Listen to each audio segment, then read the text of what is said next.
Pois bem,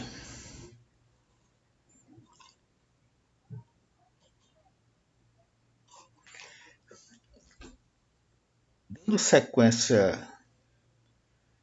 à parte introdutória que nós concluímos na aula passada, aí deixei evidenciado de que hoje nós trabalharíamos alguns fundamentos baseados na lei de responsabilidade fiscal. Depois, em seguida, a gente vai trabalhar a lei 4.320, algumas resoluções do Conselho Federal de Contabilidade, que proporcionou a convergência da contabilidade internacional com a contabilidade brasileira, principalmente as partes que se referem à contabilidade pública. Então vamos dar uma trabalhada aqui, entender alguns conceitos para nos ajudar na compreensão da disciplina e para quem trabalha na área começar a dominar esse assunto e não ter muitas dificuldades dentro da gestão pública, dentro de uma prefeitura, dentro de um hospital público, dentro de uma assistência social. Ou seja, as pessoas que trabalham com a área pública precisam ter esse conhecimento para justamente entender como é que se processa a gestão pública. Então a gente está caminhando, aos pouquinhos a gente vai tirando dúvida e ficar habilitado a discutir o assunto. Aqui, a disciplina que nós estamos trabalhando, hoje nós trabalhamos a lei de responsabilidade fiscal. Esta lei, ela é uma lei complementar. Existem leis ordinárias, existem leis complementares, né? E uma hierarquia de lei, né? Até a lei maior, que é a Constituição. Eu vou fazer uma distinção nesse início de lei ordinária e lei complementar para que a gente já comece com a base. Uma lei ordinária, ela é aprovada com maioria simples. O que quer dizer isso? Vamos supor que dentro da Assembleia Legislativa, dentro de uma Câmara Municipal, falar sempre a nível de município. Aí vamos supor que tem um total de 50 vereadores. Mas os vereadores, na reunião, na sessão que vão votar determinada lei, não estão todos os presentes. Aí só tem presente 30. Então 30, aí bota para uma lei para votar. Aí quando ela é aprovada por maioria simples, significa dizer que ela é aprovada pela maioria dos que estão presentes. No caso dos 30, ela seria aprovada com 16 votos. Isso é o que caracteriza a lei ordinária.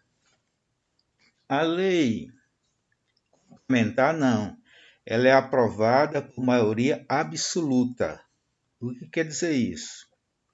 Dos 50 que estão presentes, dos que compõem a casa, então a maioria absoluta seria, no caso aí, 26, que é a maioria do total da casa, do total, não é dos que estão presentes.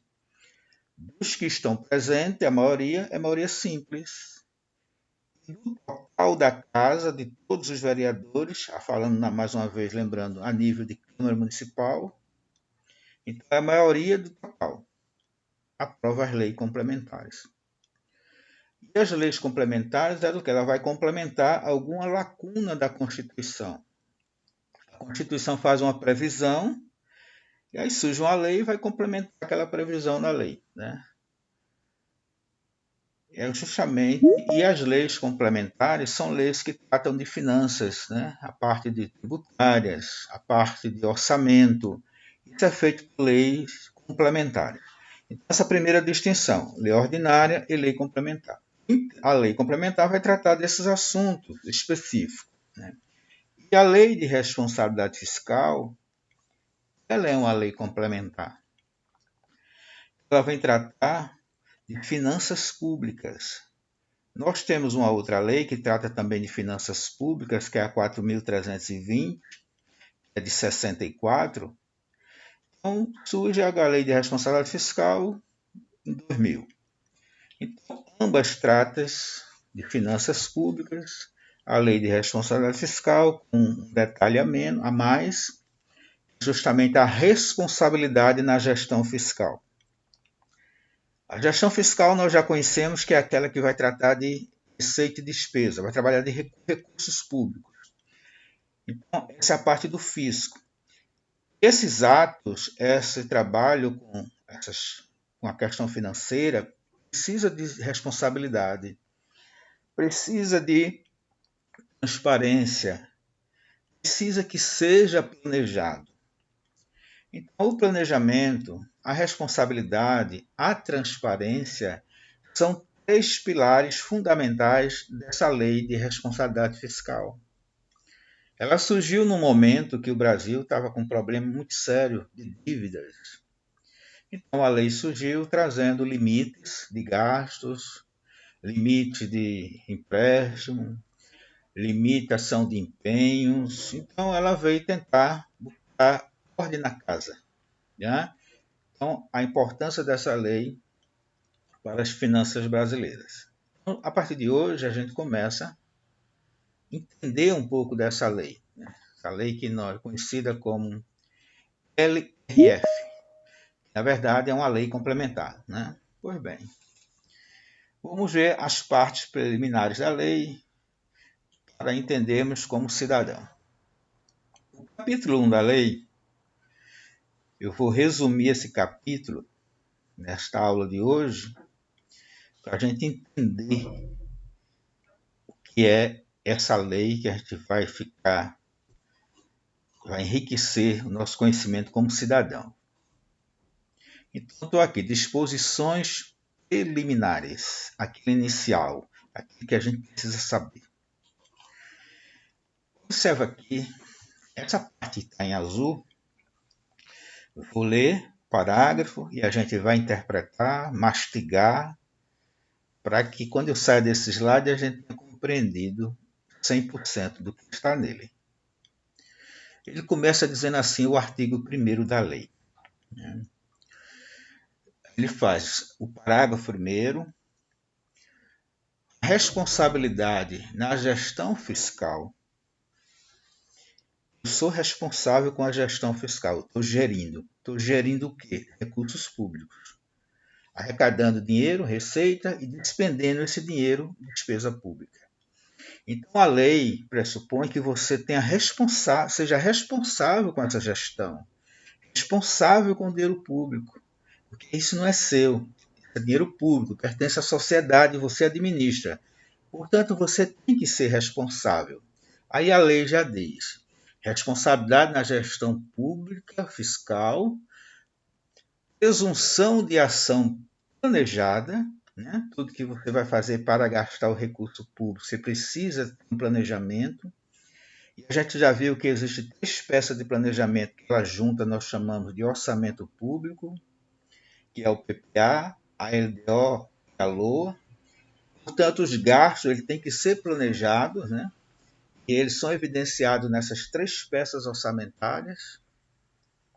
A transparência, você tem que divulgar gasto público, você não divulga aquelas coisas sigilosas, aquelas coisas do dia a dia, que só compete mesmo à parte interna da gestão.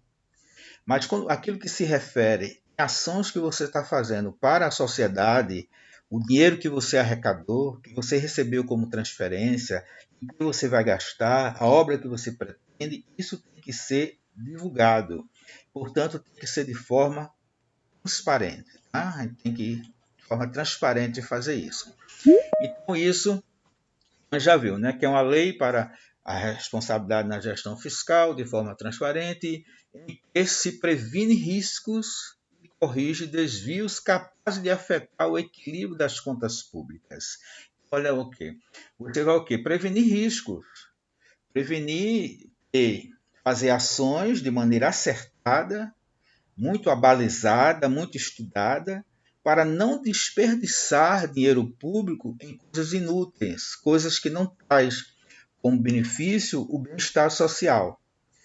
Você tem que prevenir isso aí, ser muito cauteloso nisso aí. E aí a gente continua, né? Resultado mediante cumprimento de metas, voltar em cima. Corrigir desvios capazes de afetar o equilíbrio das contas públicas, mediante o cumprimento de metas de resultado entre receita e despesa. Existem metas que eu vou fazer para arrecadar receitas e vou gastar. A gente vai, depois no decorrer das aulas, a gente vai ver aquelas metas fiscais que a gente já deu uma pincelada nas aulas anteriores. Existem as metas físicas. O que é metafísica? É o quantitativo. Quantas ruas eu vou calçar nesse exercício? Quantos metros de saneamento básico eu vou fazer nesse exercício? Quantos professores eu vou contratar para a escola tal? Não são quantitativos, são coisas mensuráveis, são as metas físicas. Mas existem metas fiscais que está dentro da lei de responsabilidade fiscal e ele evidencia aí agora nesse parágrafo, nesse artigo 1º. As metas fiscais são as metas de receita pública, existem as metas das despesas públicas, existem as metas nominais, que são resultado nominal, resultado primário e resultado de dívida. Então, nós temos 5 metas fiscais: receita, despesa, resultado primário, resultado nominal e resultado da dívida. Então, essas metas são metas fiscais, são metas que se referem à receita e à despesa. Então, a lei já previne no primeiro artigo a responsabilidade com isso, com essas questões, o controle dessas metas. Ele vai despesas e obediência a limites e condições de que traga renúncia de receita. Vamos entender o que é renúncia de receita já nesse artigo. Alguns municípios pequenos, eles não cobram o IPTU. Porque o município é pequeno, aí diz, se eu cobrar o IPTU, eu posso até perder voto na minha eleição. O agricultor, a pessoa que mora no sítio, não tem condições de pagar o IPTU, aí eles não cobram. Mas eles são obrigados a instituir, lançar e cobrar esses impostos, os tributos. Quando ele não faz isso, a lei caracteriza isso como renúncia de receita. Você está abrindo mão de uma receita que é do município, que poderá trazer um impacto nos gastos. Está abrindo mão de uma receita que é sua. Então, isso é renúncia de receita. Quando alguém faz um serviço que precisa recolher o ISS do município, e o município não cobra o ISS, renúncia de receita, e perante a lei de responsabilidade fiscal, isso é crime fiscal. Em relação ao tributo, as prefeituras eles justificam dizendo que se ele criar uma estrutura para cobrar IPTU, eles vão pagar muito mais aos funcionários do que arrecada. Então, existem vários artifícios para justificar essa renúncia de receita, mas eu quero que vocês entendam nesse primeiro momento. Nesse artigo, quando ele fala de renúncia de receita, é para dizer que toda receita de competência do município, no caso ITBI, IPTU e ISS, sem falar nas contribuições de melhoria, esses impostos são obrigados para o município cobrar. Quando ele não faz isso, ele está tendo renúncia de receita e isso caracteriza crime fiscal. A penalidade geralmente é administrativa, é multado. Então, quando o artigo fala de renúncia de receita, em relação a isso, renúncia de receita, geração de despesa com pessoal, campanha política. Aí eu prometo emprego a todo mundo. Me ajude na minha campanha que você terá um emprego na secretaria tal, aquele promessa todo. Muitas vezes é eleito e faz mesmo, andando a contratar as pessoas. contrata, mas só que existe um limite de despesa com o pessoal. Esse limite a nível de município é em torno de 60%.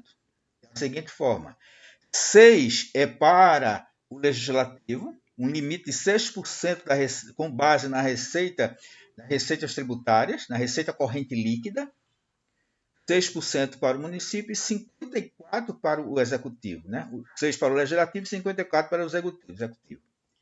Então tem um limite. Ele não pode ultrapassar esse limite. Quando esse limite ultrapassa, existe o limite prudencial, né? Existem alguns limites que o próprio Tribunal de Contas alerta. Olha, está ultrapassando os 54% das despesas com o pessoal. Então tem que ter controle. Eu não posso gastar além desse limite, porque se assim eu fizer, o tribunal dá o alerta para que eu me contenha com esse gasto que eu estou tendo, e aí existem alguns impactos. Transferências voluntárias eu posso deixar de receber. Enquanto eu ultrapassei esse limite, eu tenho outras coisas que eu vou ficar impossibilitado de receber. Então, o limite de gasto com pessoal dentro do município está lá na lei de responsabilidade fiscal. Então, tem que baixar o limite. Então, tem que fazer algo que baixe esses gastos com despesa para que eu me enquadre. O que vocês sabem no dia a dia de vocês é que em final de exercício ele pega aqueles professores contratados ali no final, dando a botar o professor para fora, para readmitir no outro exercício, diz que é o Tribunal de Contas que mandou. O Tribunal de Contas mandou tirar. É falta de uma gestão pública, do controle. Gasta sem ter essa preocupação que está aí dizendo o artigo. Tá? Então, existe esse limite. A gente continua. Identificação pessoal, Seguridade Social, vou lembrar, Solidariedade Social para vocês o que é, e outras, né? Dívida com Seguridade Social. Quais são as despesas da Seguridade Social? É aquela que eu falei para vocês que é o SPA. S-E-A. SPA. Saúde, Previdência e Educação. E Assistência Social. Saúde, Previdência e Assistência Social. Essas são as despesas com a Seguridade Social.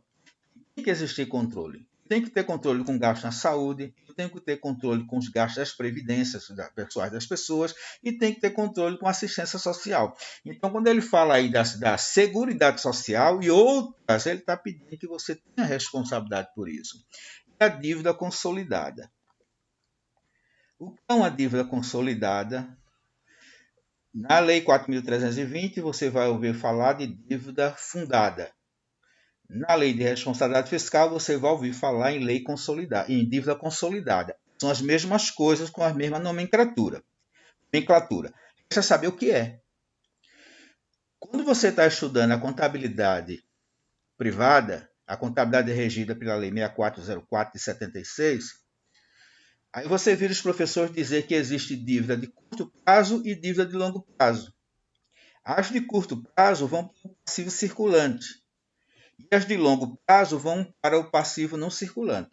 Vocês já escutaram, vocês dominam isso.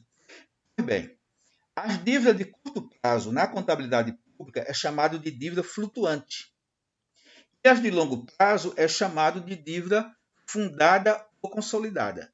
Então, essa dívida fundada ou consolidada que ele está falando aí é justamente as dívidas de longo prazo que as prefeituras fazem. Aquela dívida que negocia uma dívida com o INSS de 200 meses, 100 meses, 150 meses. Então, são dívidas longas.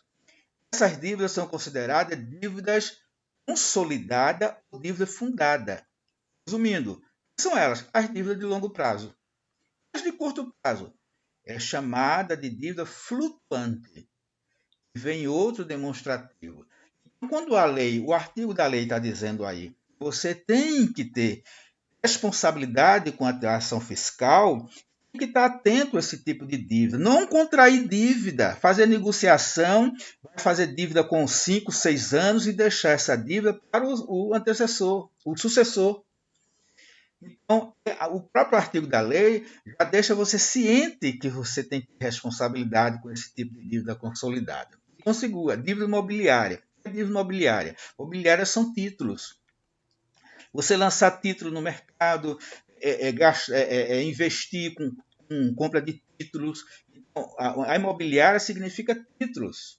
Né? E aí a lei diz o quê? Você tem que ter responsabilidade com essas coisas.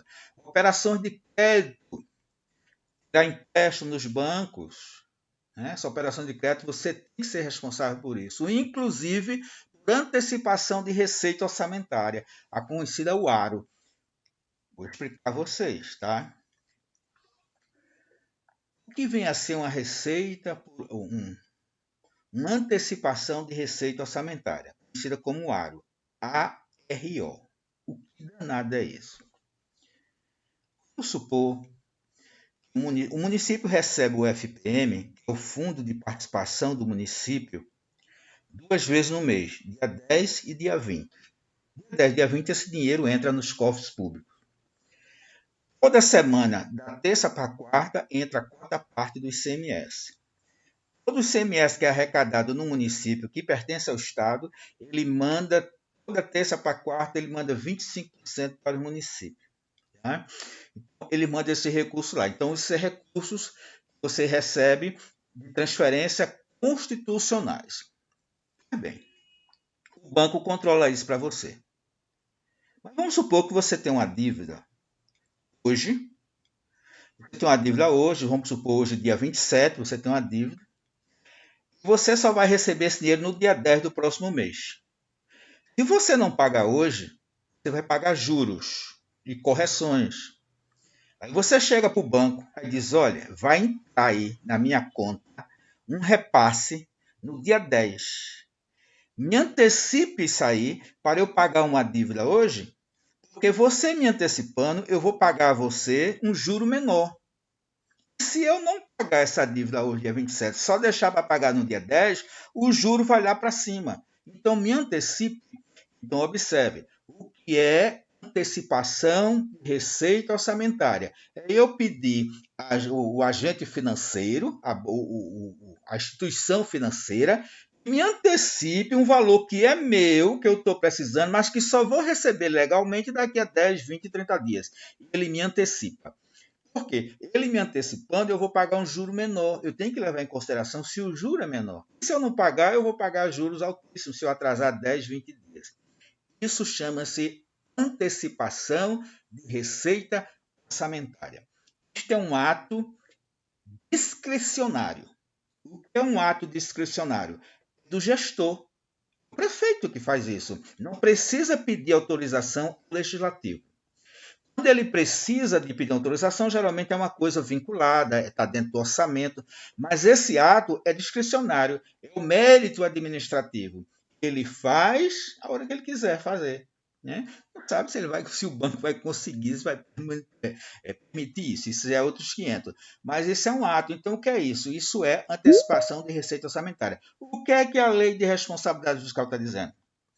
Que você tem que ter responsabilidade, inclusive com antecipação de receita orçamentária. Você não pode estar pedindo todo instante antecipação de receita, não. Você tem que ser responsável por isso, né? Aí vem concessão de garantia, né? Você dá garantia pelo algo que você precisa numa instituição financeira, você garantir, dar uma garantia, garantir um outro órgão, uma outra entidade, o órgão, Secretaria de Saúde, hospital, precisa remodelar alguma coisa, o gestor lá da secretaria vai ampliar uma obra, alguma coisa, aí a prefeitura, não, eu vou garantir esse empréstimo, eu vou dar garantia por isso, você garantir que vai cumprir com aquelas obrigações. Então, essa garantia precisa ter responsabilidade também. Por final, o artigo fala de uma coisa chamada de restos a pagar. O que vem ser restos a pagar? A palavra já diz que é aquilo que eu não paguei, deixou para pagar. Mas vamos entender os dois tipos de restos a pagar. Existe um resto a pagar chamado processado e um resto a pagar chamado não processado. Toda vez que o gestor público precisa gastar recurso, ele tem que saber se tem autorização. Vamos entender isso. No meu orçamento que eu fiz, Fiz uma previsão de gastar com a saúde durante o ano R$ 2 milhões. Vamos supor, R$ 2 milhões. Usar valores assim só para a gente entender. Na medida que vai correndo o exercício, que o ano, os meses vão se passar, as semanas, os meses vão se passando, eu vou gastando dinheiro. Só que o dinheiro que eu vou gastar, eu tenho que ter autorização legislativa. Essa autorização chama-se crédito orçamentário ou dotação orçamentária. Então, dotação orçamentária é uma autorização que o legislativo lhe deu para você gastar aquele dinheiro. O legislativo autorizou a você a gastar R$ 2 milhões em determinado setor. Então, quando você tem 2 milhões, quando você gasta 500, então já não tem mais autorizado 2 milhões, só tem 1.500. Gasta mais 500, então só tem 1.000. Então você vai gastando essa dotação. Quando chega no final, a dotação acabou, então você não pode gastar mais. A gente viu na aula passada que surge a figura dos créditos adicionais. Os créditos adicionais a gente viu suplementar, a gente viu crédito especial e o extraordinário, que alguém fez uma pergunta aí. Na Covid agora surgiu isso aí, de onde tirou o dinheiro? Aí eu expliquei que seria a abertura de um crédito extraordinário. Pois bem, só que as despesas na administração pública, elas seguem estágio, passo a passo. Qual é o primeiro passo da despesa na administração pública? É saber se tem autorização. Primeiro, tem? Ah, tem. Pronto. Já sabe que já pode gastar porque tem lá autorização para gastar. Existe quanto é que ainda resta aí nessa autorização? Ah, nessa autorização tem R$ 200 mil. Ah, eu vou precisar desses R$ 200 mil, eu vou comprometer isso aí em 50. Eu preciso gastar 50 dessa autorização. Só vai restar 150 autorizados, mas 50 eu vou ter que gastar. Observe que ele vai comprometer a autorização, que era de 200, ele já vai comprometer 50, vai ficar autorizado só 150, e 50 ele vai usar. Isso chama-se empenho. O empenhar, está lá no artigo 68 da Lei 4.320, um ato emanado da autoridade competente que cria para o Estado a obrigação de pagamento. Pagariam um ato, porque um ato que não mexeu no patrimônio ainda, emanado, veio de quem? Da autoridade competente. E é qualquer pessoa pode empenhar? Não, o gestor público, o prefeito, o secretário que tem autorização. É um ato emanado de uma autoridade competente que cria para o Estado a obrigação de pagamento. Ele vai comprar alguma coisa, ele vai comprar, então ele vai ter que pagar. Então ele criou a obrigação de pagamento, pendente ou não do incremento de condição. E o que é isso? Quando a mercadoria chega, eu vou verificar se está do jeito que eu pedi.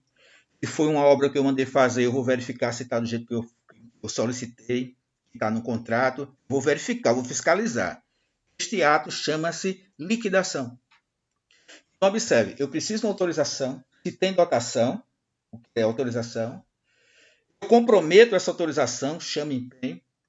Quando for a mercadoria que eu comprei, quando ela chega, eu vou verificar. Se for uma obra que eu mandei fazer, eu vou verificar. Este ato meu, eu chamo isso de liquidação. Se tiver tudo ok, eu carimbo, liquidei e mando pagar. Aí vem a ordem de pagamento. Então, observe os estágios. Existe a dotação, eu tenho que empenho, liquidar e pagar. Eu tenho que seguir isso obrigatoriamente na administração pública. Se eu inverter essa ordem, estou passivo de devolver o dinheiro aos cofres públicos.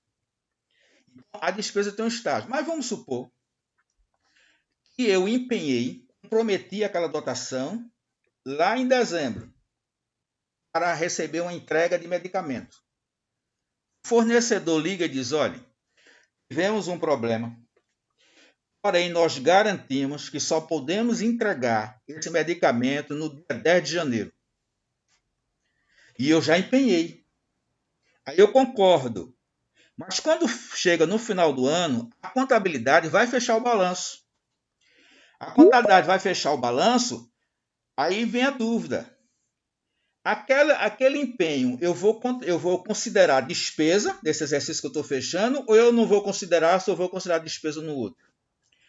Então, se eu considerar uma de despesa no exercício que está se encerrando, então existe uma despesa que não foi paga. Aí eu chamo isso de restos a pagar. Agora resta saber o seguinte: é processado ou não processado? Seria um resto a pagar não processado.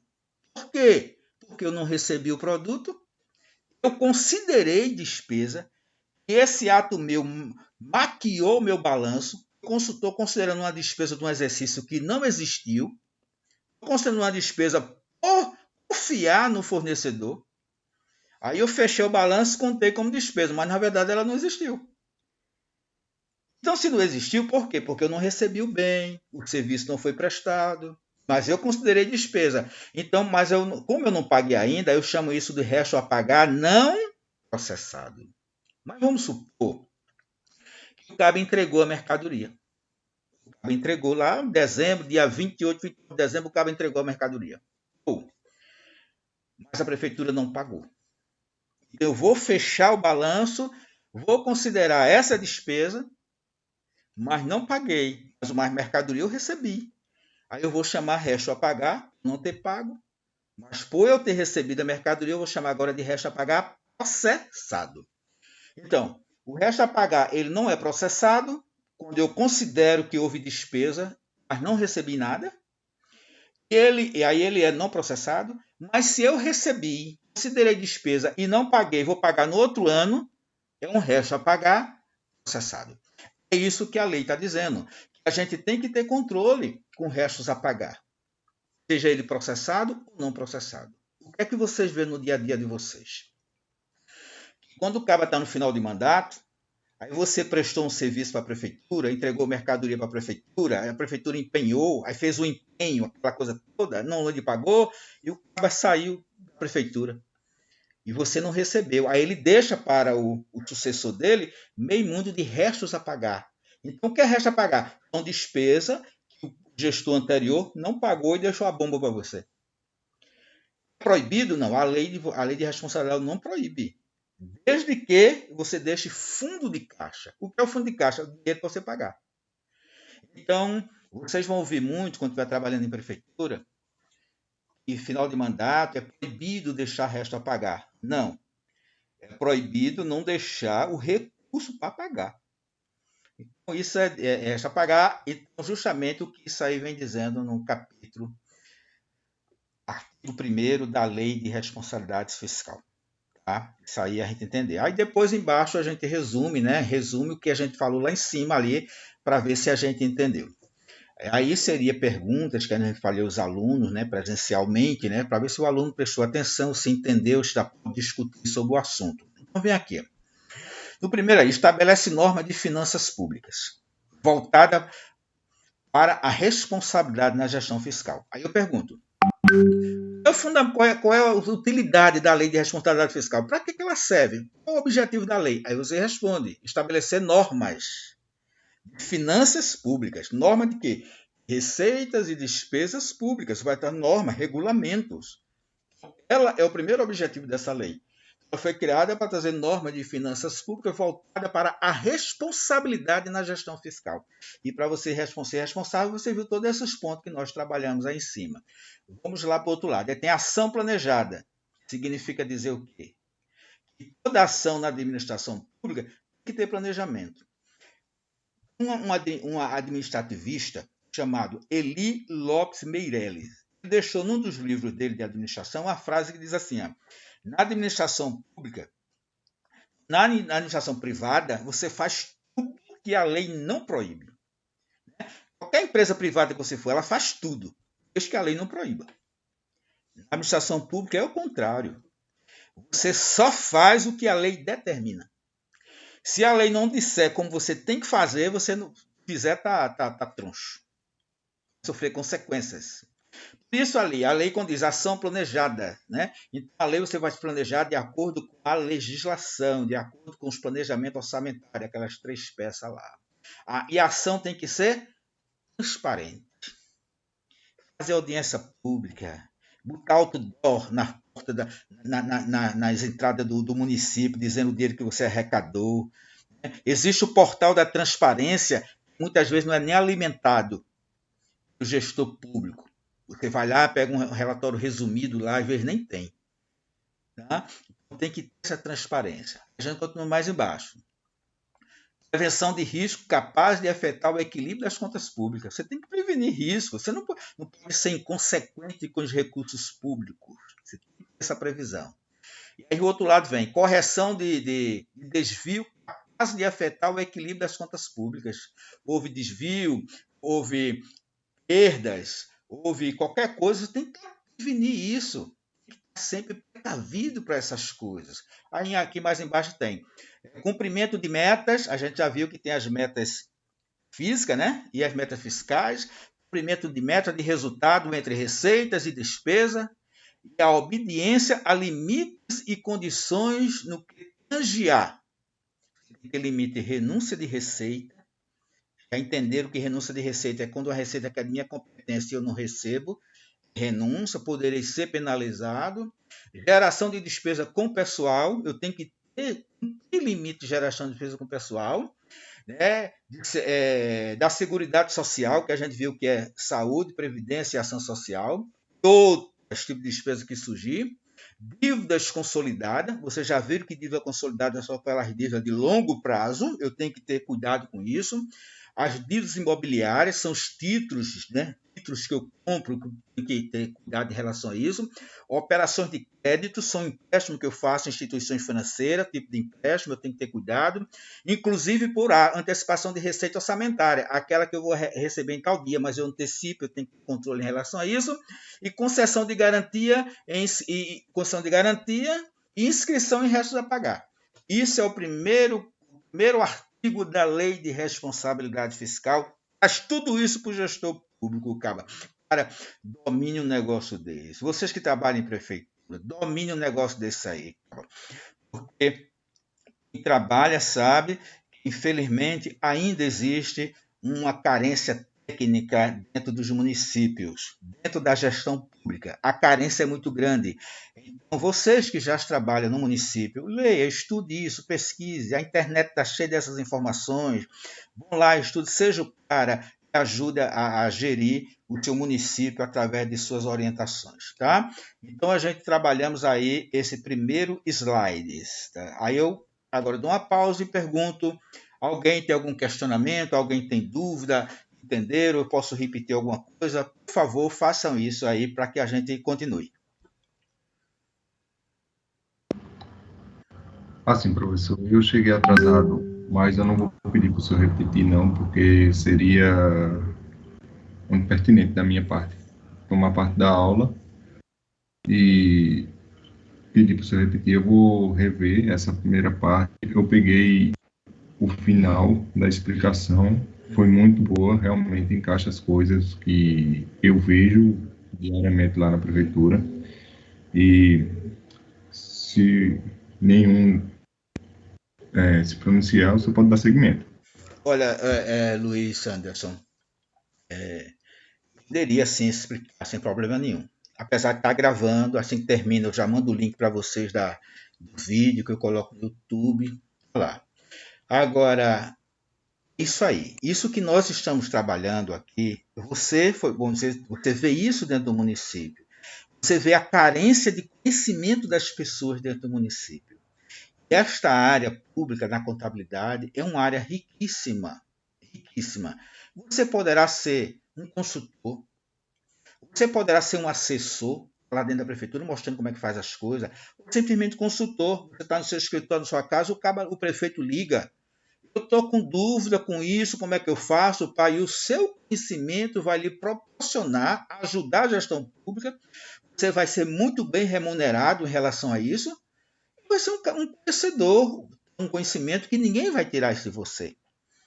Portanto, não sei se todos aí, simplesmente estou com poucas pessoas na sala, mas eu não sei o interesse que os demais aí têm pela área pública. Mas é uma área fantástica. Quando a gente fala contabilidade pública, a gente pensa que a gente vai passar o tempo todo deve entender da gestão pública, entender vários artigos da Constituição Federal, do Código Tributário Nacional, da Lei de Direito Financeiro, resoluções do CRC, né? CVM. A gente vai conhecer muitas coisas aqui dentro da disciplina. Né? É uma disciplina aqui para 4 períodos. Independência civil tem uns 4 períodos isso, mas o cara saía. Mas o máximo que eu puder trazer, eu vou trazer. Tá? Mas aí aos demais eu digo, não se acanhe, pergunte, porque essa é uma disciplina que está no dia a dia da gente. Como cidadãos, a gente está inserido dentro desse contexto e às vezes nem sabe. A gente só se liga para a gestão pública em época de política, a maioria é de política, mas a gente não se liga durante o nosso dia a dia. Qual de nós aqui, qual de nós foi assistir uma sessão na Câmara Municipal? Ver os vereadores discutir lá, decidir o orçamento público? Talvez ninguém, né? Porque a gente não fomos educados para isso. Então a gente está tendo a oportunidade de, pelo menos, criar uma base com essa disciplina do que a gente precisa conhecer como cidadão. Vamos dar mais. Professor, Oi. quanto essa parte aí, quando um prefeito sai e deixa dívida, aí no caso ele tem que deixar os fundos para o outro prefeito que entrar pagar. É Paulo que está E se falando, ele não né? deixa? É Paulo? É, Paulo. Paulo, ele mesmo. a lei de responsabilidade fiscal, você vê aí no artigo 1º, quando ela fala já no final, restos a pagar. Significa dizer que são despesas que ele não pagou, que ela pode ser de 2 tipos. O serviço já foi prestado, você já prestou o serviço, o cabo terminou o mandato, saiu e não lhe pagou. Então existe um resto a pagar processado. Existe um outro tipo de resto a pagar, aquela despesa que ele não pagou, mas que não foi processada, essa pode ser anulada. A lei de responsabilidade fiscal ela não proíbe que isso aconteça. Ela diz o seguinte, você vai ter que deixar fundo de caixa, aí chama fundo de caixa na lei. Fundo de caixa é o quê? Dinheiro. Tem que deixar dinheiro lá para pagar. Se você não pagar, e aí você diz assim, tá certo, e se o cabo não deixou? Eu que assumo, presta atenção todos nessa aí. Mas ele não deixou dinheiro. Ele não pagou folha de pagamento, ele não pagou o fornecedor das verduras aqui para as merendas na escola. Ele não pagou. Eu vou ter que pagar, que estou assumindo? Vai. É obrigado a pagar. Porque a dívida não é sua. Você é o representante dela. Porque a dívida é do município, da prefeitura onde tem o CNPJ. Então, quem deve é o CNPJ do município. O prefeito eleito, ele representa o município no executivo. Então, ele é obrigado a pagar. Tá? Ele é obrigado. Agora, ele pode dizer o seguinte, e vem a habilidade política, né? Vai dizer que o caba deixou o rombo, que o caba foi um desonesto politicamente, quando ele não é do seu partido. Que ele é um desonesto. Porém, você, sensibilizado com essa população oprimida, justiçada no má gestor, eu vou pagar. Porém, não tenho condições de pagar tal. Eu poderei pagar em tantas vezes, assim, coisa tal. Aí fala o discurso. Aí vai dizer que não. É assim que acontece. Vai dizer que vai pagar, mas que vai parcelar. A dívida, a folha de pagamento, o 13º do servidor que não recebeu, ele diz que vai pagar. Ele nunca pode dizer que não vai, porque já se enquadra de cara. Mas diz que vai parcelar, vai aquela coisa toda. Aí faz a jogada política, às vezes a maioria, muitos fazem isso, ainda não pagando, às vezes passando anos para pagar salário de servidores, né? Isso que você vê em prefeitura em final de mandato. Mas, resumindo aí, todo o resto a pagar, Paulo, tem que ser pago. Se o que não saiu foi ele que deu causa ao problema, ele vai ser responsabilizado. Vai ter responsabilizado com 1 ano, 2, 3, 10 anos, chamando o gestor público para prestar da Polícia Federal em 2009. Estão chamando agora. Trabalhou com licitação, então estão chamando esse pessoal. Não fica impune, não. Tá? Então, se ele deu causa a esse problema, aí vai ter problema com a justiça. Caso não teve problema. Aí vai provar que ele é inocente de alguma coisa. O que assumiu, sem ter nada a ver com o pacto, é obrigado a pagar. Porque quem vai pagar não é ele, é o município. É o CNPJ do município que está lá. Tá? Então, tudo o resto a pagar tem que ser pago. Mais alguma coisa aí, colegas?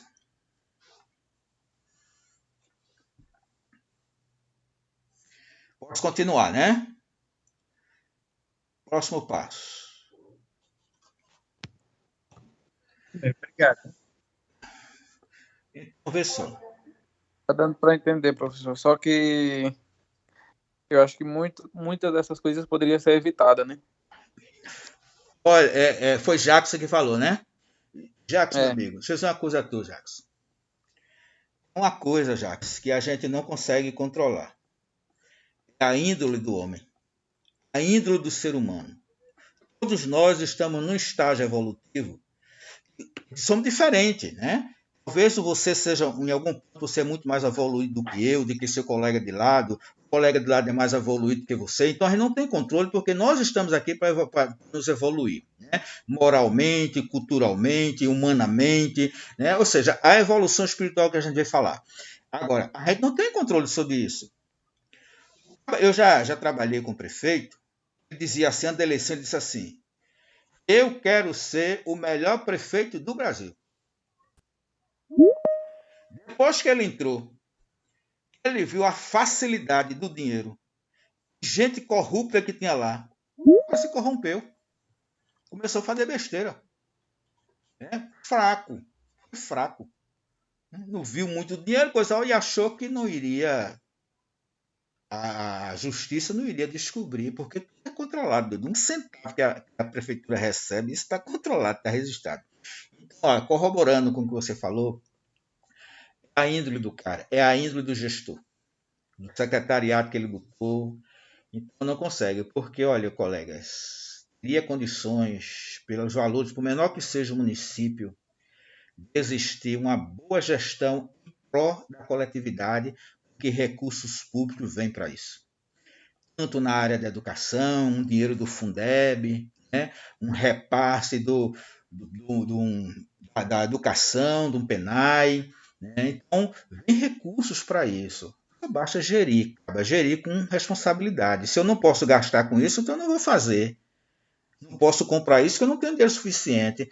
Eu tenho que tratar bem as pessoas que estão no meu hospital, tenho que dar uma boa educação, pagar bem meus professores, eu tenho a obrigação de merenda, eu tenho que ter uma merenda de qualidade, um bom nutricionista, eu tenho que ter um bom saneamento básico, mas eu não posso fazer o que eu gostaria, porque o recurso que eu recebo é pequeno. Aí você tem que ter o planejamento. Aí cai mais uma vez no que você falou aí. Muitos não pensam disso, quer botar o mundo com as pernas, não tem planejamento, não tem ninguém que auxilie, e vai. Mas tem jeito, a gestão pública tem jeito. Vai ter jeito com essa gurizada que está nascendo agora. Né? Essa gurizada que vem de 2000 para cá. Oi. Licença. Qual é o órgão federal que fiscaliza isso? Se o recurso for federal, nós temos dois órgãos. Nós temos o Tribunal de Contas da União, que vai fiscalizar recursos federais, e nós temos a CGU, que é justamente a Controladoria Geral da União. Então, a gente tem esses dois órgãos, só com recursos federais. Ele não intervém nos recursos estadual nem municipal, a não ser se o gestor ele fizer má uso do dinheiro público. Então, ao Ministério Público, aí pode botar a mão quando é motivado por denúncia. Uma conta de uma prefeitura foi rejeitada, mas na Câmara, as coisas vocês precisam saber. Quem manda no controle externo é a Câmara Municipal. O Tribunal de Contas do Estado fica de graça o serviço que o tribunal fez. Um exemplo prático. O Tribunal de Contas foi determinado no município, aí descobriu que há desvio de recursos públicos, o dinheiro não está sendo bem aplicado, não houve a finalidade pública, o gestor público pegou o dinheiro para construir uma quadra, ele construiu a quadra, mas construiu no quintal dele.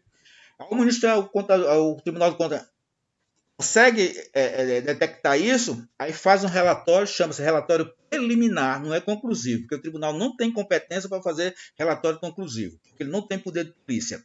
O tribunal faz um relatório, diz que há índice, ele nem pode dizer que houve fraude, que houve roubo, desvio. Ele diz há índice de desvio, né? Não pode enfatizar. Faz o relatório, manda para onde? A Câmara Municipal. Quando chega lá na Câmara Municipal, a maioria dos vereadores é do lado do prefeito. Aí os vereadores se reúnem lá e resolvem aprovar, descaracterizando o relatório do Tribunal de Contas. Não, manda. Por que eles podem fazer isso? Pode.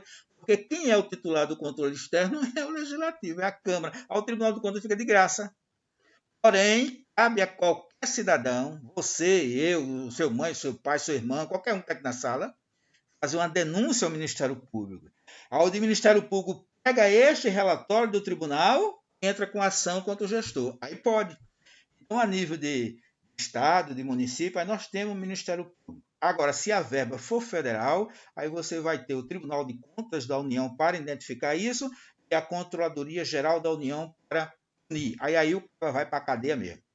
Nós temos um tribunal que tem poder de polícia no Brasil.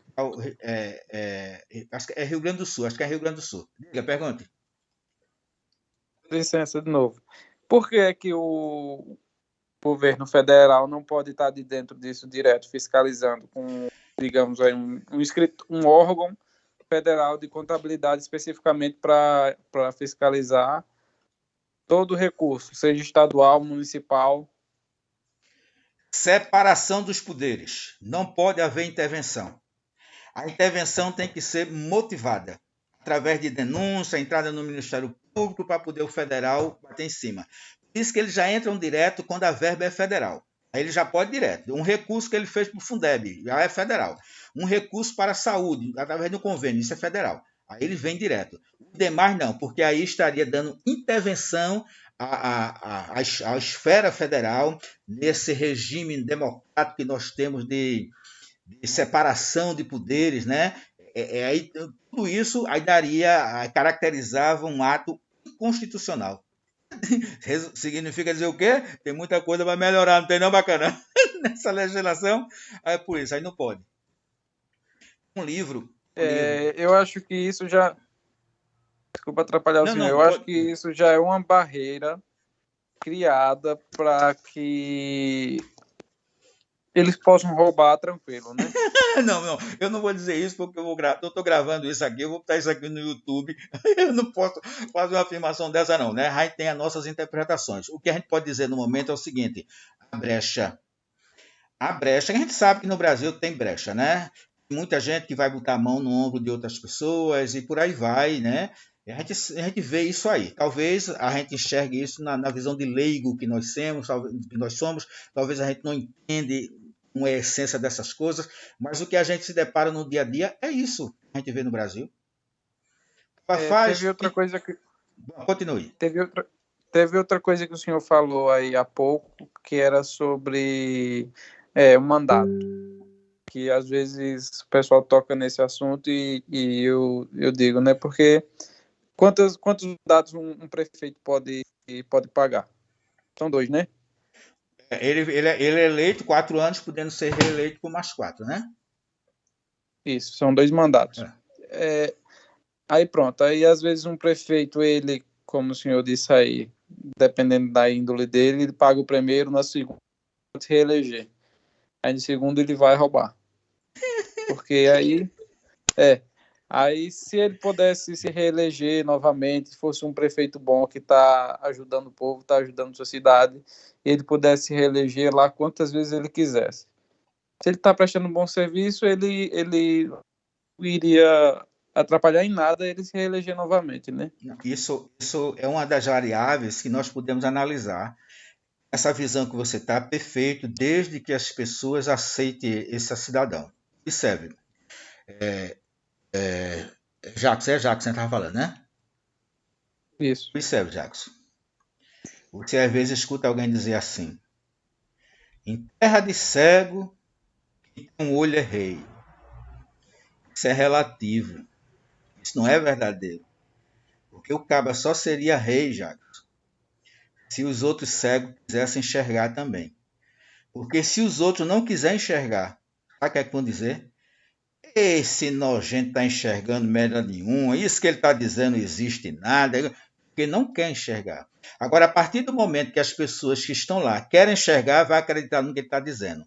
Por analogia, aí eu faço o seguinte: se esse gestor bom que você falou, o cidadão que visa o bem-estar social, que trabalha em prol do povo, se toda a população, todos os munícipes tivessem a mesma intenção, ele ia ser reeleito quantas vezes ele quisesse. Mas existe um grupozinho de pessoas aqui ou ali que vai ser contra ele. não vai concordar com as atitudes dele, talvez por razões de não poder usufruir dos benefícios, né, que ilegalmente que alguns munícipes têm por questão de política.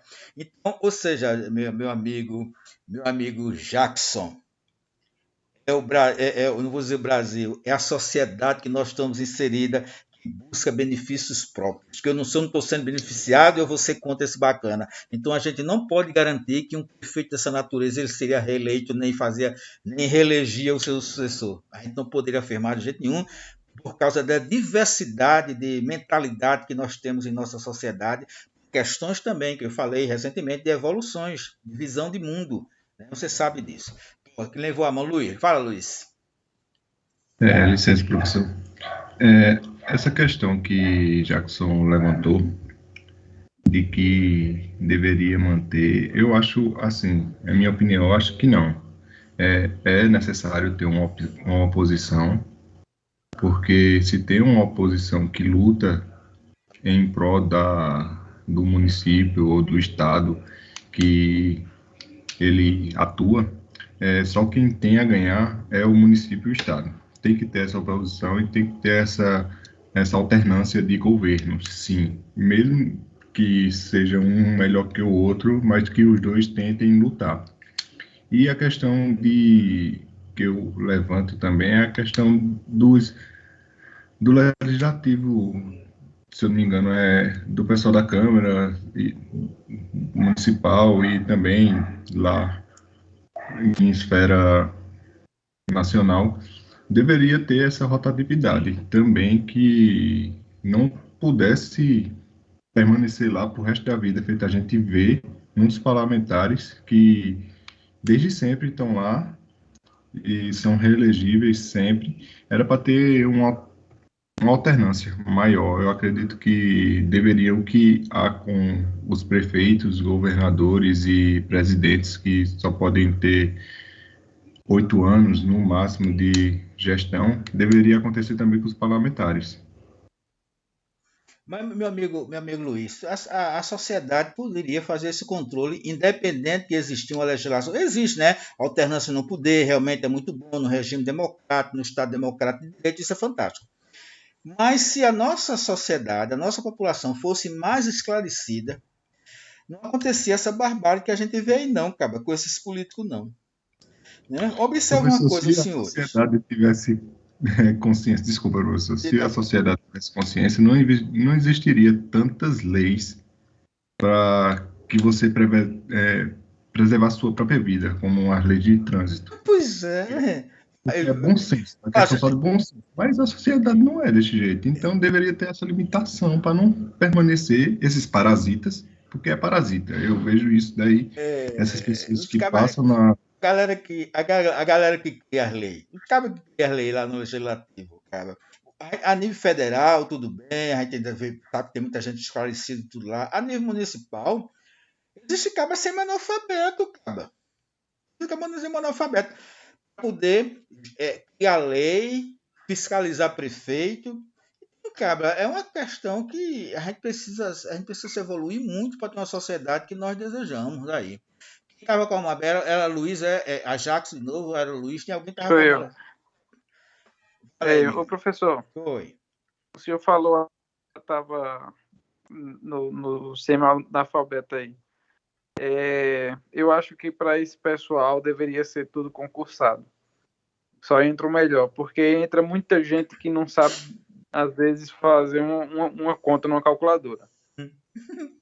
Aí me diz como é que esse cidadão vai aprovar um orçamento público. O cara manda lá um orçamento de, digamos, de 200 milhões de reais, bota lá dentro de uma câmara dessa, num município grande, para o cara aprovar lá o orçamento, o cara não sabe nem interpretar o texto. Muitos deles é analfabeto funcional. Lei nem entende o que está lendo. Então, como é que a gente vai confiar as finanças públicas na mão de uns cabas desses? É complicado demais, diz Jackson. Aí, como o Luiz falou aí, entra, passa o tempo que quiser, entra por indicação. Não é o povo que elege eles para estar lá, é por indicação do pessoal dentro. Não sabe fazer uma conta de calculadora e só quem se ferra é o povo. Deveria entrar por concurso público, porque aí ia ser uma fiscalização grande em cima deles, eles iam ter uma responsabilidade e eles iam saber do que o que estavam fazendo, né? Porque para passar no concurso público hoje tem que ter conhecimento, e só passa os melhores, né? A questão dos parlamentares, eu acho que deveria ter um pré-requisito para você se candidatar. Pelo menos se você tivesse um curso de gestão pública. Era para ser pré-requisito. Não era qualquer um, o sei quem da padaria que deveria ir. Ele não entende de gestão pública, então ele deveria, pelo menos assim, o Estado deveria determinar isso. Você só pode entrar se você tiver um curso de gestão referente ao governo e tal, para você ter uma base do que você vai fazer lá. Ainda vou mais além, viu, bacana? Concordo que o concurso público seria ideal. Nós temos exemplo aqui no estado de Pernambuco, né? O Tribunal de Contas do Estado, quando os conselheiros são indicações políticas, né? Tem período que é um lista tríplice, quando o governador do estado escolhe um. Me lembro que teve uma época aqui que o professor, o governador Java Vasconcelos, mandaram uma lista para ele, meio mundo de ex-político para lá. Ele escolheu Valdeci Pascoal, era o único cabo concursado, com publicação de livro, ele escolheu, aí começou a mudar a figura das coisas. Aí o Tribunal de Contas daqui de Pernambuco abriu concurso público para conselheiro substituto. Cara, as melhores decisões eram dadas por esse povo, porque foram um cara concursado, que foram para lá tentando moralizar as atitudes justamente de certos conselheiros que tinha lá. O auditor ia para campo, né? E ia para campo quando o município era dele, podia ter algumas influências depois, que isso é provado. Né? Então, concordo com você. Agora, vamos supor que não faça concurso público para vereadores, a entender de lei de gestão, mas depois que tivesse lá, tivesse cursos para eles, porque existem assessorias aqui, cara, que oferecem cursos de gestão pública, finanças públicas, recusam, porque já estão dentro, né, recebendo esse subsídiozinho, então vai se ligar, quer saber mais negócio de aprender nada, tá lá, quando perto da eleição, que vocês sabem que são a prática no nosso Brasil, eu vou dar uma cestinha básica por baixo do pano, já que o código eleitoral, a justiça não permite, eu vou lá, dou uma cestinha básica ali, vou coisa e tal, pá, voto no você quando ele está na gestão que você vai procurar para resolver algum caso, uma rua, alguma coisa, pedir umas sugestões. Não, devo nada a você, eu comprei seu voto. E o cara fica sem moral. Infelizmente é assim. Vai mudar essas criancinhas aí que estão crescendo. Vai mudar isso aí, tem certeza. Diga aí. Outra questão que o senhor puxou aí é o subsídiozinho, né? Porque o atrativo para você se tornar um dos que estão lá para aprovar é o que você vai ganhar. Que, assim, é minha opinião, deveria ganhar alguma coisa assim, um auxílio, sim, mas é um valor exorbitante. Esse valor que está sendo pago a vereadores. E eles deveriam estar lá em prol do povo, não em prol do bolso deles. Porque a gente vê muitos que vão para lá só para engrandecer seu patrimônio. Você ter um mandato, 2 mandatos e se aposentar. Diz isso. Aposentou, vereador, 2, 3, 4 mandatos, se aposentou. Absurdo. Bom, gente. Enquanto a gente trabalha a vida todinha e não chega à aposentadoria. Mas vamos lá, né? Faz parte do dia a dia da gente.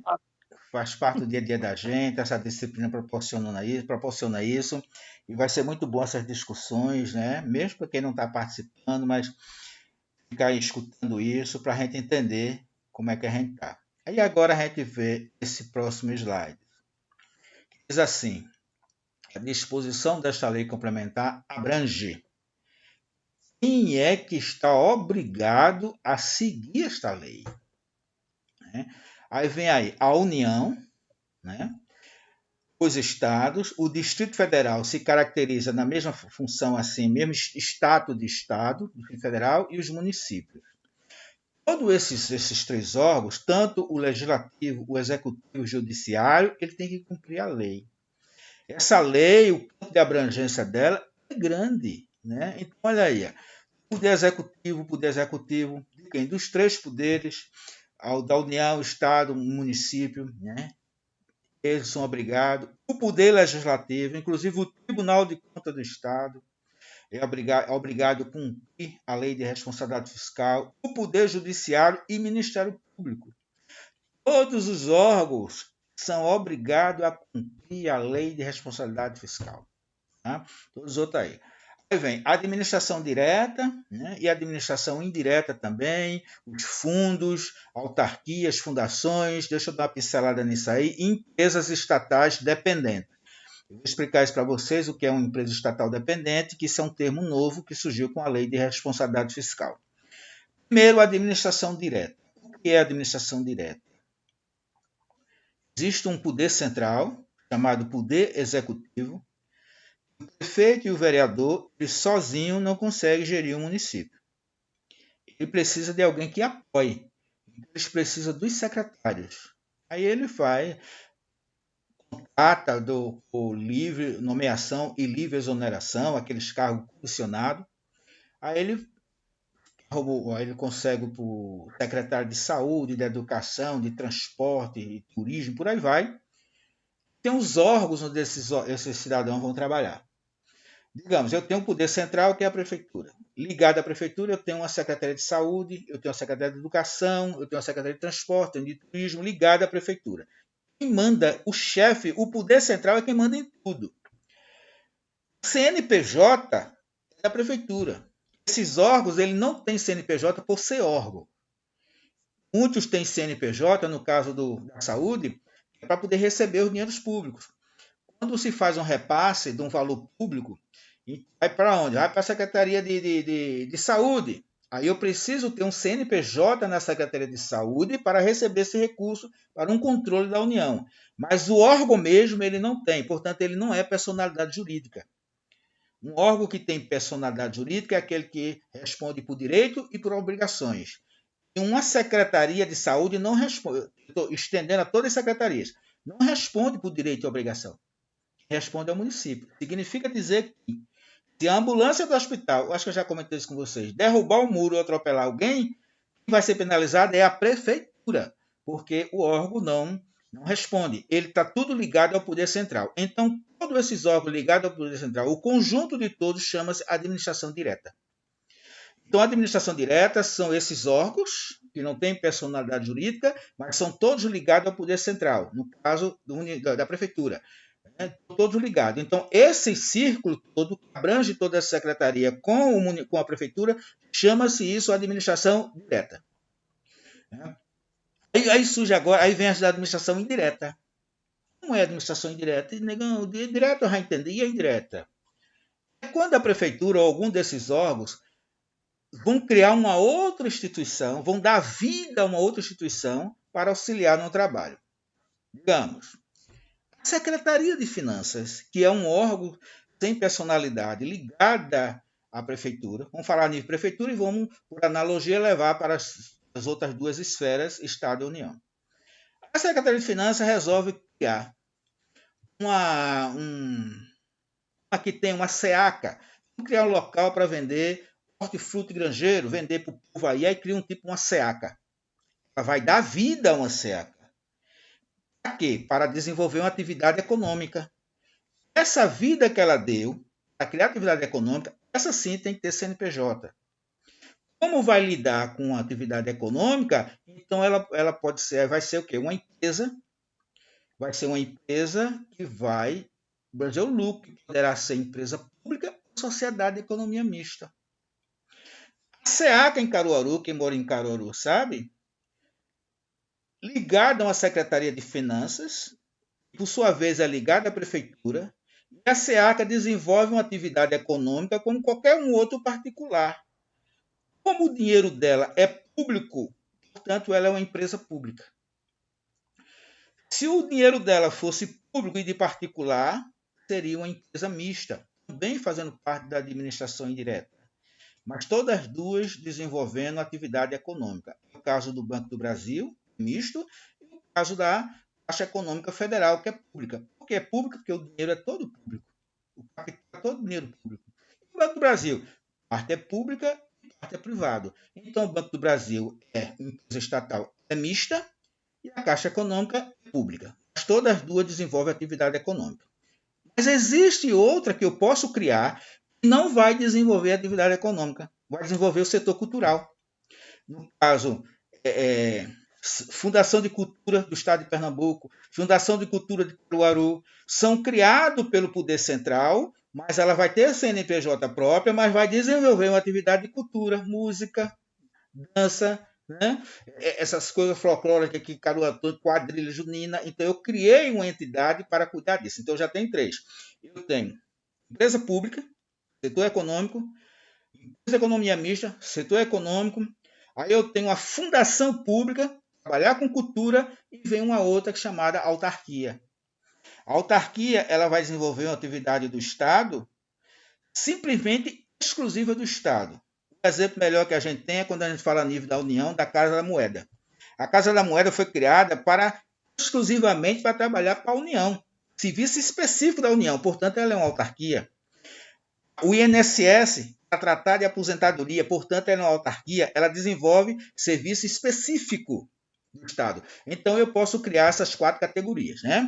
Empresa pública, sociedade de economia mista, fundações públicas e autarquia. Todos os 4 fazem parte da administração indireta. A administração direta é aquela que é ligada, que a gente já viu, Secretaria de Saúde, de Finanças, é administração direta, ligada ao Poder Central. Quando eu crio uma outra, aí eu chamo a administração direta. Agora vamos entrar nesse último conceito da Lei de Responsabilidade Fiscal, que diz o seguinte: se a empresa for estatal dependente, ela é obrigada a cumprir a Lei de Responsabilidade Fiscal. Porque você pode dizer, não, então quer dizer que a Caixa Econômica é obrigada a seguir a Lei de Responsabilidade Fiscal? Não. O Banco do Brasil é obrigado a seguir a responsabilidade fiscal? Não. Só se ela for dependente. Mas como assim se ela for dependente? Se ela precisar de dinheiro para pagar a folha de pagamento do órgão que criou, se ela precisar de dinheiro para fazer ampliação, despesa de capital, então se ela precisar de viver um sanguessuga do órgão que criou, então ela é uma empresa estatal dependente e ela é obrigada a seguir a Lei de Responsabilidade Fiscal.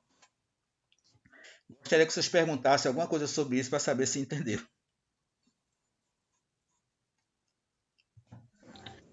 Na questão dos Correios, por ser estatal, eles são independentes, né? Porque a gente sabe porque ele não precisa de dinheiro do Estado para sobreviver. Mesmo assim, querem privatizar. Vender na preço de banana, por via de regra, né? Porque tem que vender para os grandes empresários comprar. Tá bom. Então, veja só, você entendeu perfeitamente, né? Eu tenho os Correios. Mas ele para sobreviver, ele não depende de dinheiro do Poder Executivo. Portanto, ele é independente. Se ele é independente, ele nem é nem obrigado a seguir a Lei de Responsabilidade Fiscal. Agora, se ele depende exclusivamente para sobreviver, que a folha de pagamento seja feita pelo Poder Executivo, vai ter uma ampliação, despesa de capital precise, né? Com exceção das empresas que têm o capital, o aporte de capital. Eu quero aumentar o capital da empresa que eu faço parte dela. Não, esse aí não conta, tá? Esse dinheiro, esse aporte não conta, não. Mas se viver eternamente dependente de capital. Quem trouxe esse conceito? A Lei de Responsabilidade Fiscal. O que é que significa dizer? Esse tipo de empresa é obrigado a seguir a Lei de Responsabilidade Fiscal. Ele, ao Poder Executivo, junto com seus órgãos, o Ministério Público, a Câmara Legislativa, todos eles são obrigados a cumprir a Lei de Responsabilidade Fiscal.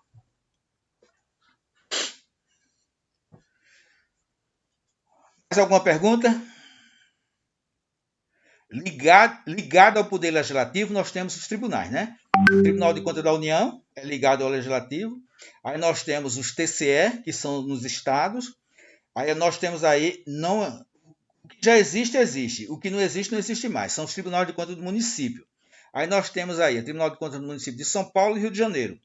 Esse outro aí, TCE, que me parece que era no Piauí, não existe mais. Se não me engano, a memória me falha, é por aquele lado.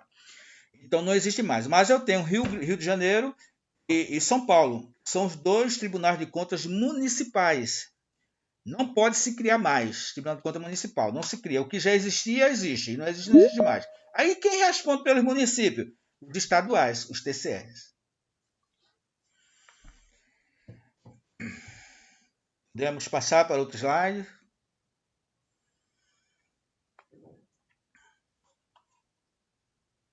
Vamos para cá. Por favor. Pergunta aí, antes que eu passe aí. Pergunta aí. Aqui é um resumo do que eu fiz, né? Artigo 2º da lei, né? A Lei de Responsabilidade Fiscal, artigo 2º, aí faz para efeito desta lei complementar, entende-se como ente da federação, segundo a lei, quando fala em ente da federação, a lei está falando aqui ente da federação. O que é que eu devo entender por essa palavra? São os municípios, a União, os estados e o Distrito Federal. Todos esses que são obrigados a cumprir a lei de responsabilidade fiscal, a própria lei denomina essas entidades aí como sendo ente da federação. A lei.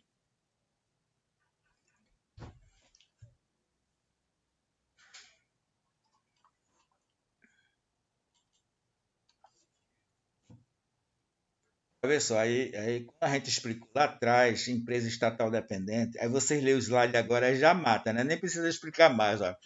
Sociedade cuja maioria do capital com direito a voto pertença, direto ou indiretamente, ao ente da federação. Portanto, a empresa tem que ter meu capital lá. Ele pode ser todo meu ou só parte, mas eu tenho que ter a maioria do voto. E ele depende de mim para sobreviver, portanto, é estatal dependente. Vê só. Primeiro ele diz ali quando é que ela é uma empresa, uma sociedade, né, com direito de voto. Né? Eu compro as ações dessa empresa. Ou ela é toda minha para ser pública ou é mista. Aí vem, empresas controladas. Receba do ente controlador recursos financeiros para pagamento e despesa com o pessoal. Eu só pago meu funcionário se eu receber dinheiro do órgão, da prefeitura ou da União que for para poder pagar. De custeio em geral. O que é o custeio? Limpeza, manutenção, né? Comprar produto com consumo, essas coisas aí para limpar, insumos para limpar tudinho. Então a gente chama isso aí de despesa de custeio. Eu preciso para poder comprar uma vassoura, para comprar um pano de chão, detergente, coisa e tal. Eu preciso de dinheiro da União, é justamente a de custeio, e de capital. Aí de capital ele faz uma observação lá embaixo, excluído aquelas provenientes de aumento da participação acionária, digamos. Eu posso precisar de um órgão público para ampliar uma sala, para comprar uma máquina, uma vez ou outra. Mas se esse dinheiro que eu preciso para ampliar o capital social da empresa, vai aumentar o capital social, aí não é considerado como um recurso que gere dependência. Tá? Não é considerado esse recurso, não. Qual é a participação da empresa?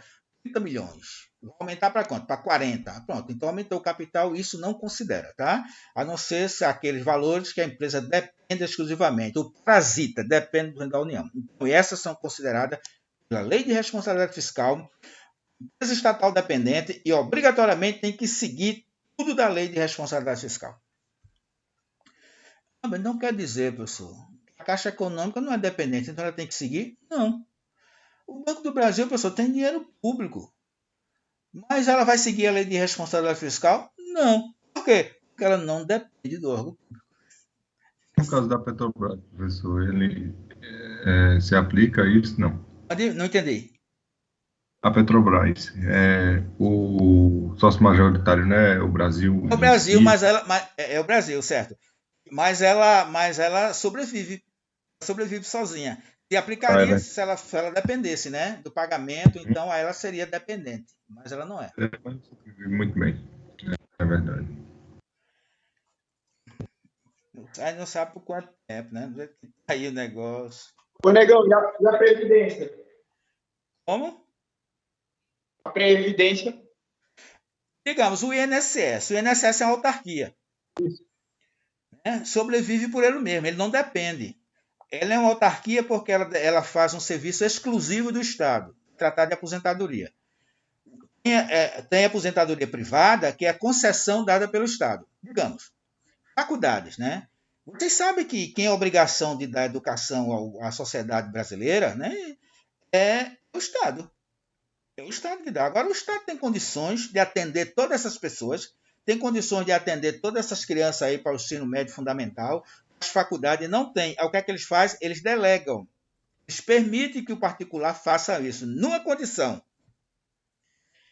Eu vou delegar, agora sou eu que vou aprovar os cursos, eu vou fiscalizar, eu vou fazer exame ENAD, né? Eu vou fazer auditoria, se você tirar nota baixa nesse ENAD, eu vou lá para ver se você está dando um serviço de qualidade. Então, o MEC fica na responsabilidade de fiscalizar. Parte desse controle, a gente saiu dele agora pela transformação de centro universitário, né? Nós somos centro universitário, estamos aguardando o quê? A publicação no Diário Oficial, para poder se oficialmente se divulgue isso. Então a gente vai ficar isento de muitas coisas. Digamos, a gente vai abrir um curso novo, não precisamos mais pedir autorização ao MEC. A gente abre o curso e ele só vem reconhecer, verificar se está tudo dentro dos conformes. Né? A quantidade de professor horista, para vir cá, recebe por hora aula, já música, agora tem que ter muitos professores tempos integrais, recebendo salário como em qualquer outra empresa, e começa a mudar. Diploma, o aluno terminou o curso, recebeu aquele certificado, vai esperar agora 6 meses, 1 ano, para receber a chancela do MEC através da Universidade Federal, e recebeu o diploma, morreu. Terminou, a faculdade já entrega na mão do aluno, tudo pronto. Então, tem seus benefícios para o centro universitário, desde que o MEC tenha autorizado isso. Por quê? Porque é um serviço exclusivo do Estado da Educação. Ele permite, mas fiscaliza. Vamos ver mais um aqui. Sabendo que eu falo direto assim, mas só vai até 9 horas. Até 9 horas aqui. Ai, ai, ai. Agora sim, gente. Professor, só tem que passar direto aí. O assunto tá bom, pode ir até meia-noite. Moleque, o negão nem jantou. Porque sua aula é só até 9 horas, professor. O negão nem jantou. Estou aqui, minha menina dali fica meio. Quando eu aumento o tom de voz, ela já olha para mim. Porque quando eu estou dando aula, ela está assistindo. Entendeu?